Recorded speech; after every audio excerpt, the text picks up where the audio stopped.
গণ অভ্যুত্থানের পর প্রথমবারের মতো শেখ পরিবারের বিরুদ্ধে মামলা করেছে দুদক।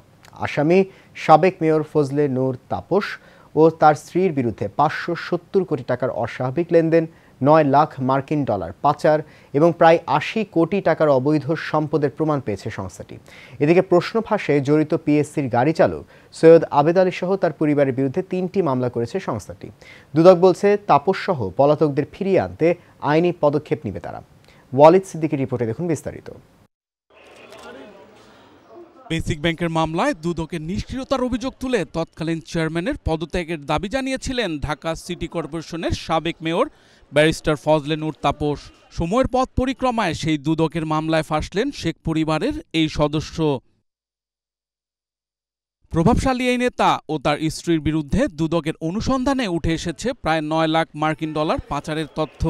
এছাড়া স্ত্রী সহ তাপসের বিরুদ্ধে ব্যাংকে 570 কোটি টাকার অস্বাভাবিক লেনদেন ও প্রায় 80 কোটি টাকার অবৈধ সম্পদের প্রমাণ মিলেছে। এ ঘটনায় পৃথক দুটি মামলা করেছে দুদক।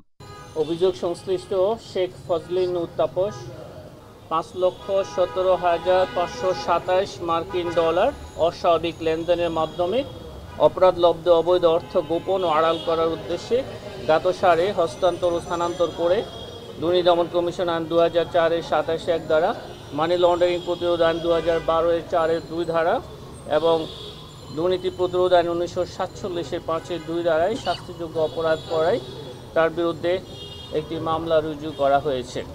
এদিকে প্রশ্ন ফাঁসের ঘটনায় গ্রেফতার পিএসসির সাবেক গাড়ি চালক সৈয়দ আবেদ আলী জীবন, তার স্ত্রী ও ছেলের বিরুদ্ধে পৃথক 3টি মামলা করেছে দুদক। তাদের বিরুদ্ধে প্রায় 5.5 কোটি টাকার অবৈধ সম্পদ ও প্রায় 46 কোটি টাকার সন্দেহজনক লেনদেনের প্রমাণও মিলেছে।